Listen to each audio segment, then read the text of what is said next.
भैया कि अब आपको बता देते हैं, पढ़े लिखे लोग 2.5 करोड़ स्टूडेंट जो रेलवे का फॉर्म भरता है जिसमें 500 रुपए सरकार लेती है, इस तरह से टोटल 12.5 अरब होता है रुपया, यानी कि 12 अरब 50 करोड़।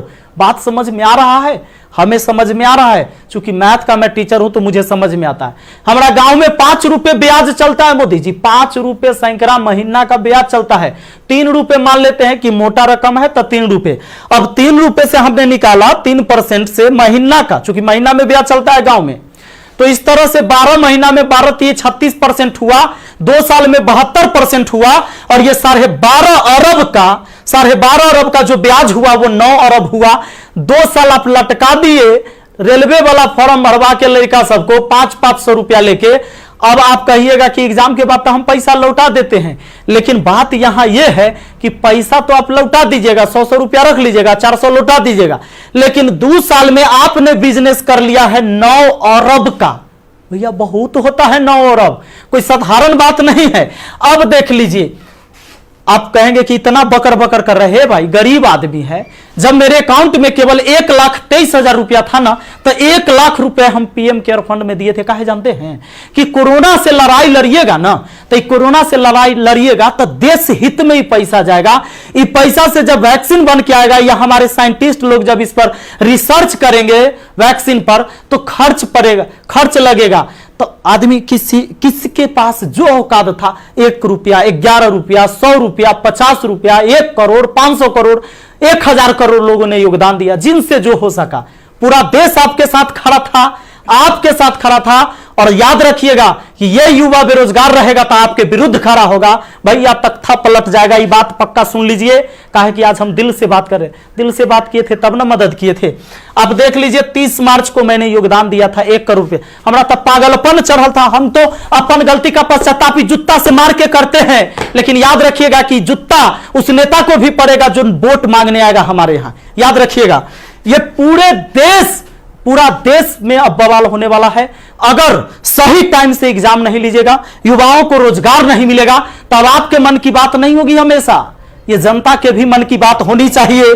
यहां पर आपको पता चले तो जिन लोगों को बुरा लगता होगा सर्च कर लीजिएगा, प्रधानमंत्री राहत कोष में 1 लाख रुपए का योगदान दिया। मैथ मस्ती लिखिएगा, ये लाइन लिखिएगा, मैथ मस्ती लिखिएगा, जरूर आ जाएगा, आपको पता चल जाएगा। हमारा घर भी करकट का है, और फिर भी अकाउंट में 1,23,000 था, 1 लाख रुपया डोनेट किए थे, ताकि हमारे देश में खुशहाली आए और इस कोरोना वायरस से हमारा देश लड़े। ए भाई, वो बच्चा के पैसा दिया हुआ है, जो हम पढ़ाते हैं ना, वो वीडियो देखता है ना, वो व्यू होता है, उसे पैसा आता है, वो पैसा हम आपको दिए थे। पाप लगेगा ना, तो तनी ध्यान दीजिए यहां पर।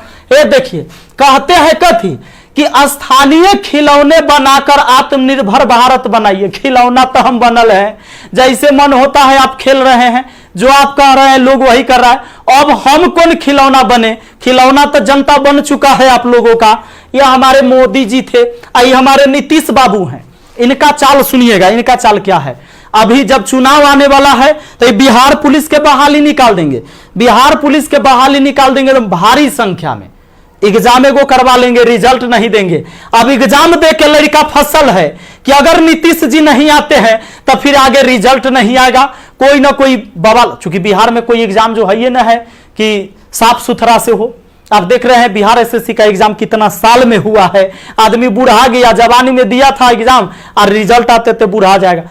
अब चूंकि बिहार में एग्जाम ऐसी होता है, तो ये क्या होगा कि रिजल्ट होगा चुनाव के बाद, मजबूरन फिर नीतीश कुमार जी को चुनेंगे, शिक्षक के बहाली आ जाएगा, बिहार पुलिस के बहाली आ जाएगा, सारे बहाली, दरोगा सब के बहाली आएगा।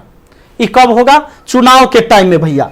तो नीतीश जी का जो ये था, इसमें इन्होंने कहा कि नल जल का रख रखाव करने के लिए बाडो को 2,000 रुपया मिलेगा। हे प्रभु, ये 2,000 कहला दे रहे हैं, नल जल के दशा दिखा दें।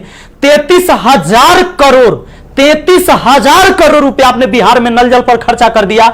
आज आपको असलियत हम दिखाते हैं, इस वीडियो में देखिएगा आप लोग जरूर।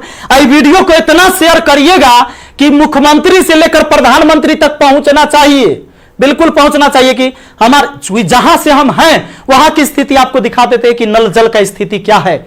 बेरोजगारी तो भैया आपने ऐसी पहुंचा दिया है यहां पर कि लोग अब कुछ करने लायक नहीं है। आप अगर आत्मनिर्भर बनाना था, खिलौना बनाना ही था, ये कहेला पढ़वा रहे, शुरू से खिलौने बनवाते। कहेला 500-500 रुपया लेके फॉर्म भरवा लिए और 2 साल में 9 अरब आप ब्याज कमा लिए। प्रभु क्षमा कीजिए, प्रभु इस पर कोई उपाय कीजिए, वरना आपकी तख्ता पलट जाएगी। और सारे विद्यार्थी, जितने भी छात्र हैं, मैं आप सबसे अपील करता हूं, इस वीडियो को शेयर करिए, जितना ज्यादा शेयर हो।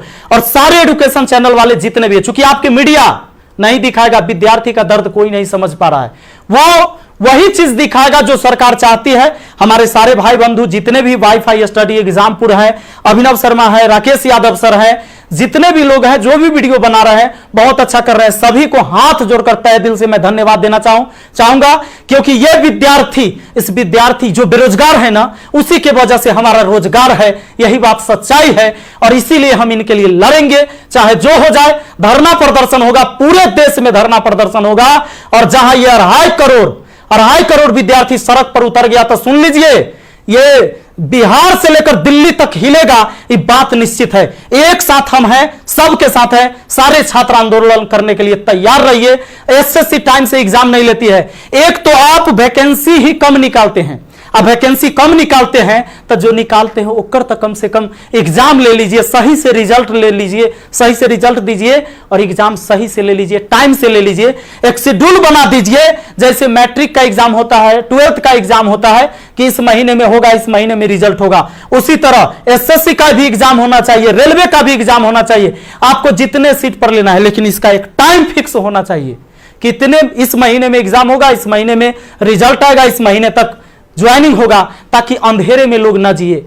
हे प्रभु, ये पाप लगेगा अगर इस युवाओं के साथ गरीब के बच्चा ना जनरल कंपटीशन के तैयारी करता है, आर्मी के तैयारी करता है, गरीब के बच्चा जाता है। कम से कम एकरा साथ इतना अन्याय ना कीजिए। ये पाप का घड़ा भर चुका है। मैंने अपने सर पर जूता मारा है। अगर वोट मांगने मेरे एरिया में आइएगा, हम जूता मारेंगे आप लोग को, ये बात पक्का कह देते हैं। आई वीडियो शेयर होना चाहिए। आप सबको इस बात के लिए मैं कहना चाहूंगा कि आप शेयर करिए, इस वीडियो को पहुंचाइए, जहां तक हो सके इसको पहुंचना चाहिए। और हर व्यक्ति आपसे हाथ जोड़कर विनती है कि हल्ला बोल ये नारा लगाइए और सब लोग पहुंचाइए, सब लोग वीडियो बनाइए, जितने भी एजुकेशन से जुड़े हुए हैं। क्योंकि कोई मीडिया वाला आपको दिखाने वाला ये नहीं है। और बस यही बात कहना चाहेंगे और जल्दी आग के तरह इस वीडियो को फैलाइए। और ज्यादा कुछ नहीं बोलेंगे। बेरोजगारी इतना बढ़ गया है कि आप सब कुछ समझ ही रहे हैं।